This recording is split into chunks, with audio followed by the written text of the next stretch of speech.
Salary आती है और 5 दिन में गायब हो जाती है। लगता है जैसे पैसे हाथ में आते ही नहीं। आज मैं आपको सिखाऊंगा एक ऐसा रूल जो दुनिया के सक्सेसफुल लोग यूज करते हैं, 50-30-20 रूल, जिससे आपकी सैलरी कंट्रोल में आ जाएगी। हेलो एवरीवन, मेरा नाम है मुबशर और आप देख रहे हो पीएफ विद एमएफ। आज आप इस वीडियो में सीखोगे सैलरी कैसे डिवाइड करनी है, कहाँ खर्च करनी है और फ्यूचर के लिए कैसे बचा के रखनी है, बिना किसी कॉम्प्लिकेटेड मैथ्स के सिंपल तरीके के साथ। ज्यादा लोग सैलरी इस तरह यूज करते हैं, rent, food, shopping, outing, bills, और लास्ट में बोलते हैं कि इस मंथ भी सेविंग नहीं हुई। प्रॉब्लम ये नहीं है कि सैलरी कम है, प्रॉब्लम ये है कि सैलरी का कोई प्लान नहीं है। 50-30-20 रूल का मतलब है आप अपनी सैलरी को 3 पार्ट्स में डिवाइड कर रहे हो। 50% जरूरियात, 30% शौक और जो आप चाहते हो, 20% सेविंग एंड इन्वेस्टमेंट। अब मैं आपको एक रियल एग्जांपल के साथ समझाता हूँ। माने आपकी सैलरी 50,000 है, 50% जो कि इसका 25,000 बनता है उससे आप अपनी नीड्स मतलब ज़रूरियात पूरी करें। 30% जो कि 15,000 बनता है उससे आप 5 मतलब कि जो आपके शौक हैं या जो आप चाहते हैं वो पूरे करें। 20% जो कि 10,000 बनता है उससे कि आप सेविंग करें।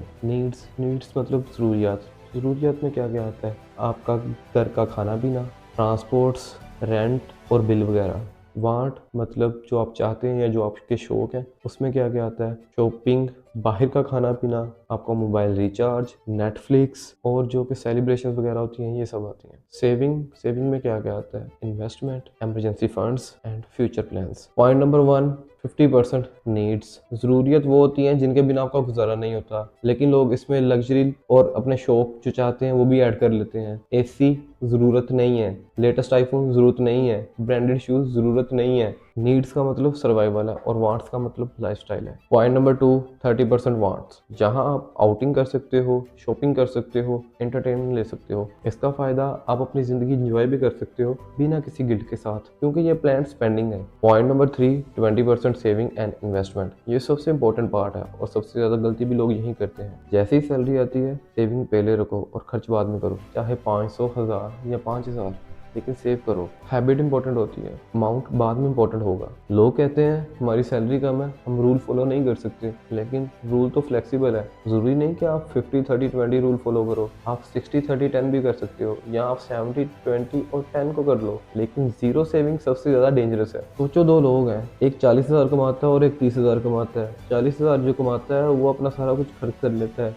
मतलब अपने उसने रूल नहीं रखा, कोई हैबिट नहीं रखी, जीरो सेविंग करता है, वो कुछ भी नहीं। और जो 30,000 कमाता है दूसरा बंदा, वो कम से कम भी 3,000 रुपया सेव करता है हर मंथ। तो ठीक है, 5 साल बाद जो पर्सन ए होगा 40,000 कमाने वाला, वो वहीं का वहीं रहेगा, उसे स्ट्रेस में रहना पड़ेगा। और जो पर्सन बी होगा जो 3,000 सेव करता था बस 30,000 सैलरी होने के बावजूद भी, वो अपने इमरजेंसी फंड यूज कर सकेगा, इन्वेस्टमेंट कर सकेगा। थोड़ा सा वक्त अपने लिए निकालो और एक कॉपी पेंसिल लो, सबसे पहले उस पर अपनी सैलरी लिखो, उसे 3 हिस्सों में डिवाइड करो, सेविंग पहले साइड पे रखो, बाकी पैसा यूज कर सकते हो। हर मंथ उसका रिव्यू करो। अगर आप 20% रूल फॉलो कर लो तो स्ट्रेस कम होगा, लोन यानी कर्जे से बचे रहोगे, इन्वेस्टमेंट स्टार्ट होगी, इमरजेंसी हैंडल होगी, फ्रीडम मिलेगी। तो सैलरी मैनेज करना मैथ का गेम नहीं, डिसिप्लिन का गेम है। और अगर आप चाहते हो कि पैसा आपका गुलाम बने और आप पैसे के गुलाम ना बनो, तो अभी से 50-30-20 रूल फॉलो करना स्टार्ट करो। और वीडियो पसंद आई हो तो लाइक करो, कमेंट में रूल लिखो